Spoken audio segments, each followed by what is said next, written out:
This is WCPO 9 News. Thanks for joining us for WCPO 9 News. I'm Adrian Whitsett, and here's a look at some of today's top stories. Cincinnati Mayor John Cranley will sound the alarm for small businesses struggling to survive through pandemic restrictions. He's visiting Just Cuin in Walnut Hills, where he will call for federal stimulus to be used by the city to help local restaurant and bar owners. Today's announcement is taking place at 4 p.m. A Deerfield Township woman has been found guilty after stabbing her husband nearly 40 times. Jurors in Butler County convicted Stormy Delahanty of murder and other charges. She stabbed her husband, Roman Roshupkin, in their apartment last July. Northern Kentucky University has made changes to its in-person grad ceremonies. The celebration now will take place inside NKU's BB&T Arena. The larger venue means there can be guests now. Commencement ceremonies will take place on May 8th and 9th.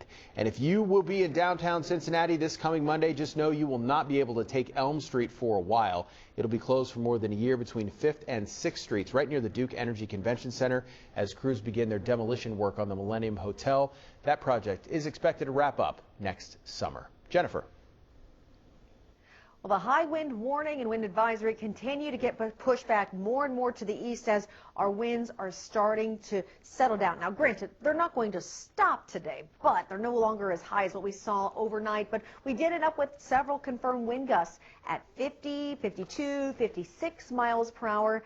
So it was indeed a windy night. Today we will see some breezy conditions, mostly cloudy skies, and temperatures that will end up back near about the 60-degree mark. Over the weekend, though, a really nice improvement. Saturday will top out at 73 degrees. Just beautiful, mostly sunny. It's Saturday night that a new round of shower and thunderstorm activity will come through, and that will yield a cooler Sunday forecast with a bit more cloud cover. Sunday's high will come in the upper 50s, but let's be honest, the bulk of both days will be dry. There's no way to get to the front of the COVID line for vaccine. That is just one example of blatant misinformation spread online these days.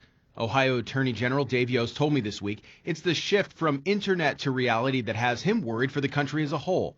The ability for us to be free and govern ourselves depends on having mostly a set of facts that we all agree on. Do you remember the very real reaction to a conspiracy theory linked to QAnon about what was supposed to happen in Washington just 3 weeks ago? We have enhanced our security posture. March 4th, the military, you may not have heard this, the military was going to put Donald Trump back in the White House on March 4th, except I missed that. It didn't happen. Recently, Yost had a meeting where he told me he spent an extra hour sharing facts, debunking rumors, something he finds to be both troubling and necessary. If you're having to take this extra chunk of time that could be used for something else, that could be used to help more people, and instead it's just trying to debunk misinformation that people are getting floated around. Well, look, we've always had the problem of misinformation. The challenge today that's so unique is the fact that it's amplified by these algorithms on social media. And I think that it's the place of leaders to spend their time to try to correct the record, to make sure that we're all operating from some rough agreement on what the facts are. Yeah, Adrian, the biggest changes for riders will include faster services and shorter crosstown routes, including some 24-hour service routes for those major corridors. The Reinventing Metro plan is a direct result of voters passing the tax levy about a year ago. To fill the expanded routes, Metro needs to hire at least 24 new drivers, and those positions start at $16 an hour and can go up to $27 an hour. Here's a common misconception. You do not need an existing CDL license. Metro will train and reimburse you for those costs. Jobs include full health, dental, and retirement benefits, and if you get hired and complete the probationary period before May 31st, you'll see a $1,000 bonus in your pocket. Metro continues to protect drivers with plexiglass barriers to keep distance between them and passengers, and Metro says that it values its employees and their commitment to the community because they are essential workers. So if you'd like to get behind the wheel of one of those buses, you can actually sign up for a virtual career fair. The first one is tomorrow, and we'll share those details on WCPO.com. For now, reporting downtown, Allie Kramer, WCPO 9 News.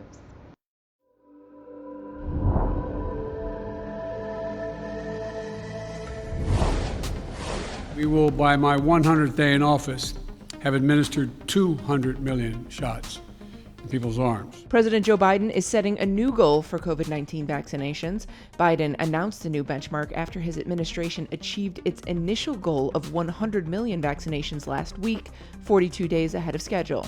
I know it's ambitious, twice our original goal, but no other country in the world has even come close, not even close. The fight against COVID-19 has merged with another challenge for the Biden administration at the U.S. southern border. Federal officials say more than 500 migrant children are in isolation after testing positive for COVID-19. That's about 4.4% of the children currently in custody. None have required hospitalization. Severe weather tore through the South, spawning a series of deadly tornadoes. The storms hit across 5 states. According to the National Weather Service, at least 14 tornadoes were reported in Alabama alone, destroying homes and businesses. Thousands of people were also left without power. Georgia becomes the first battleground state to impose new voting restrictions following President Joe Biden's victory there. Governor Brian Kemp signed a sweeping election overhaul bill. The new legislation will limit access to ballot drop boxes, allow for unlimited challenges to voter registrations, and shorten the runoff cycle. It would also make giving food or drinks to voters in line a crime. Kemp said by changing election laws, quote, Georgia will take another step toward ensuring their elections are secure, accessible, and fair.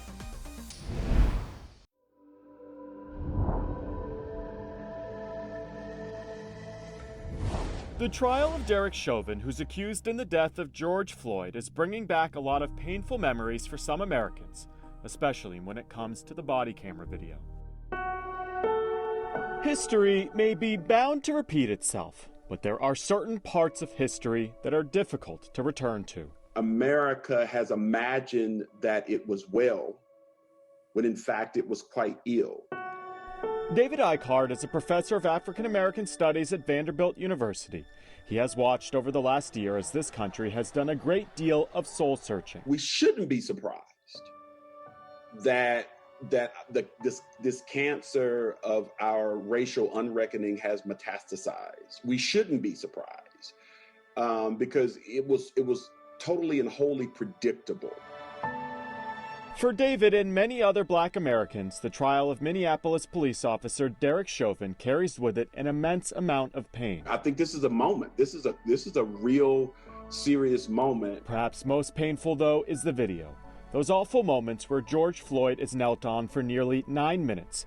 A jury will ultimately decide if what happened in that video was criminal. I have not seen the whole video in its entirety. I literally cannot watch it. I literally, the moment that George Floyd called for his mom, I shut it down. It's important to understand just how deeply that video has impacted us as a nation. Important to understand how it makes many people feel even 10 months later. That is a trauma. That is, I honestly don't know how people can continue to watch it. And in some ways, I think we've become desensitized to certain types of traumas. There's been this gigantic boom of people of color looking for a therapist of color. As a clinical social worker, Demetrius Perkins currently has a waiting list that is months long. She says the pandemic, coupled with the past year's civil unrest, has prompted a lot of African Americans to want to talk, which she encourages people to do. Because they've had this time during COVID, time with themselves, they're starting to really realize, wow, there's this stuff that's been inside me for a long time, and now I cannot escape it. If history is bound to repeat itself, perhaps there's something to be learned from what happened. We're really literally seeing the playing out in dramatic fashion, the soul of the country.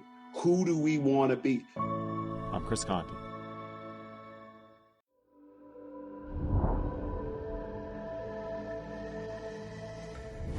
In just a few weeks, millions of Americans will awaken to a loud experience that only happens once every 17 years. We're talking about a group of cicadas emerging from the ground, potentially by the billions. Here's what to expect. Birds chirping, flowers budding, warming weather, all herald the arrival of spring. And then there's these. They essentially have Capri Sun straws as mouth parts. This is a cicada. Here we have all 6 of its walking legs. And this is Trisha Nichols with the Philadelphia Insectarium and Butterfly Pavilion, a place full of all kinds of insects and other cool, creepy crawlers. This spring, the insect world is going to get a little more crowded thanks to one group of cicadas. They do not have the ability to bite humans because they don't have the ability to bite. So what's going on? Every 17 years, a group of cicadas known as brood X emerge from the ground, looking for a little love.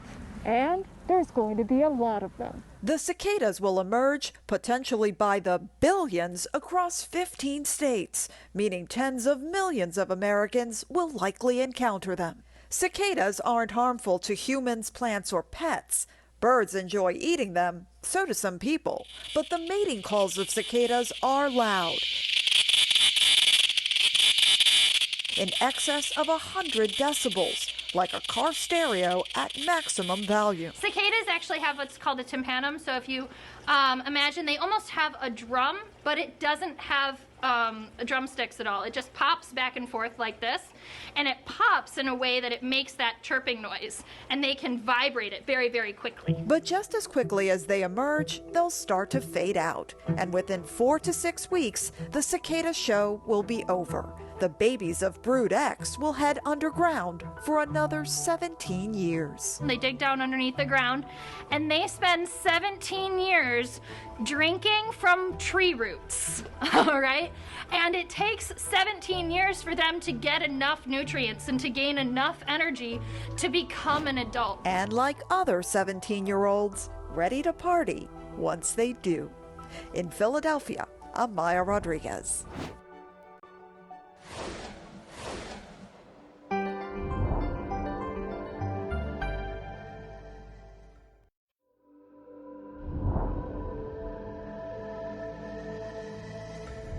The wide-open green spaces of America's national park system are about to get a lot greener with a new partnership between the National Park Foundation and Tupperware, the iconic kitchenware company. How is a food storage company connected to the country's span of national parks? We wondered that too. And one of our core values is that we nature the world. We nature the planet for the good. And when we think about what national parks are trying to do, what they offer to the people of the U.S., we're convinced that our values actually are very connected in terms of educating people and protecting the planet. Tupperware is about to hit its 75th anniversary, and the company wants everyone to know there's a lot more to them than what you might find in the kitchen.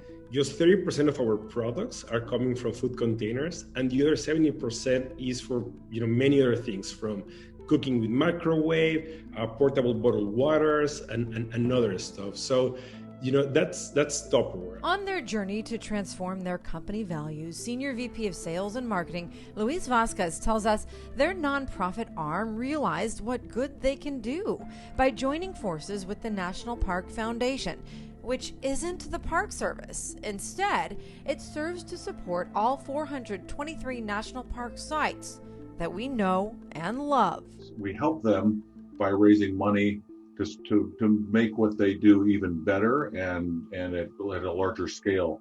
So that could be around environmental education, it could be around conservation, or it could be around initiatives like sustainability. CEO and President Will Shafroth says the government does the basics. The foundation provides the excellence. The trail that you love to walk on in Yosemite is fine, but what we can do is allow it to be safer and increase the capacity of people going up and down it, and so that it doesn't erode in time. And we can make those repairs maybe more through our support more quickly. And they can do things a lot faster than the long and drawn out federal budget process. If you want to do something that affects 2023 or 24, you need to start planning for it now and thinking about it, whereas we can raise money today through a partner like Tupperware and begin to execute the changes immediately. So when Tupperware pledged their support of $1 million, Shafroth and his team shared their ideas. For starters, there will be an addition of 65 water filling stations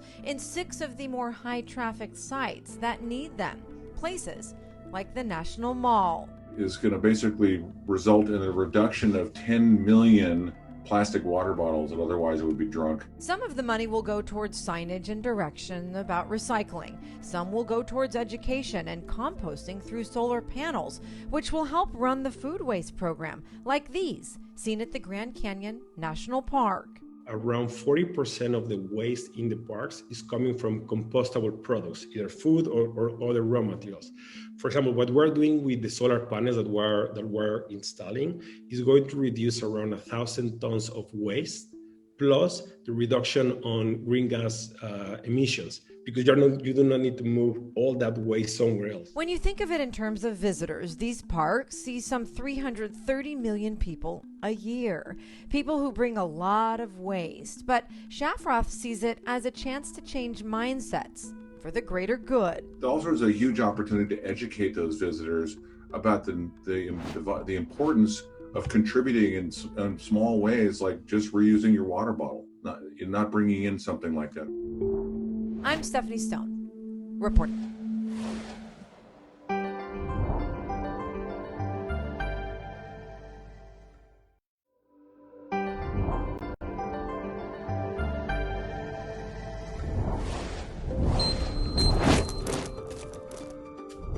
Doctors are using new technology to help patients who may have cardiovascular disease. Heart flow analysis gives doctors a color-coded map of the coronary arteries, showing any narrowings that might be disrupting blood flow.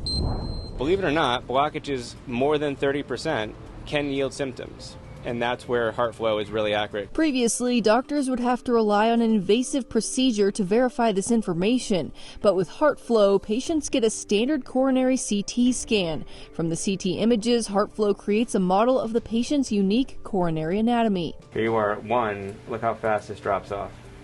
1 to less than half. I mean, this is in the above 90% assurances, 95% assurances. This is walking out of the cath lab with a stent. Heart flow is the first non-invasive technology to evaluate patients for coronary artery disease. In recent years, there has been much discussion about reducing procedures that ultimately proved to be unnecessary. According to data from the American College of Cardiology, around 60% of invasive procedures found no obstructive coronary heart disease. Many of you woke up overnight due to the high winds. We had confirmed wind gusts up in Lawrenceburg and Wilmington at 56 miles per hour, Dayton, Ohio at 54, VV 52, Oxford 52 miles per hour. Lots of power outages out there this morning because of those high winds and even some legitimate power lines down. Now, during the day today, we'll be finding the cloud cover for a good chunk of the day. Maybe some late day pops of sun coming through those clouds, but our temperature will end up around 57 to 60. I know, it's cooler, but we will fix that over the weekend, at least for Saturday's forecast. Saturday, we pop back up to 73 with a mostly sunny sky. Saturday night, though, our latest round of rain comes through, and that's why your Sunday temperature is lower in the upper 50s. Early Sunday morning, we can see a little bit of rain still left, but in general, that system will be moving out, even decreasing clouds for later on that afternoon. Next week, though, we've got another storm system coming in on Wednesday. That will actually cool us down and dry us out, but it's just in time for opening day, so at least it'll be dry, but it will be cool.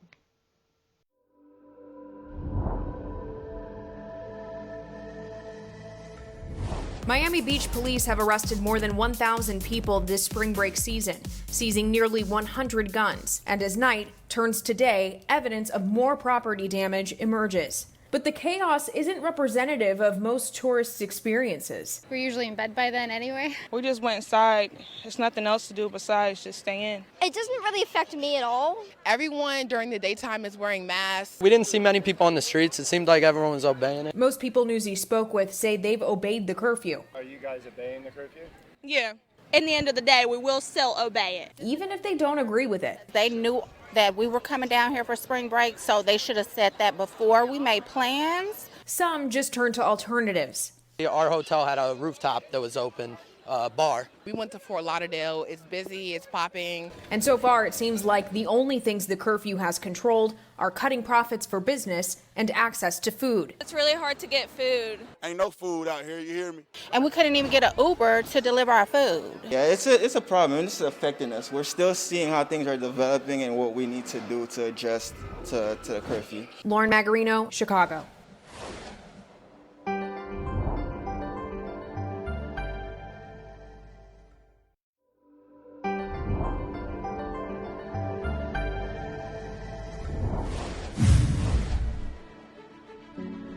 just like helping people. Some elementary students in Florida are fundraising to help the homeless. They are collecting items like shoes, socks, and hygiene products. Their teacher says it's a way to teach the younger generation the importance of giving back. I was totally in shock, excited, but also just couldn't believe something like this happened to me. Students in Tampa surprised their high school teacher with a new roof on her house after winning a contest. Several current and former students wrote essays about the impact she had on their lives and why she deserved the help.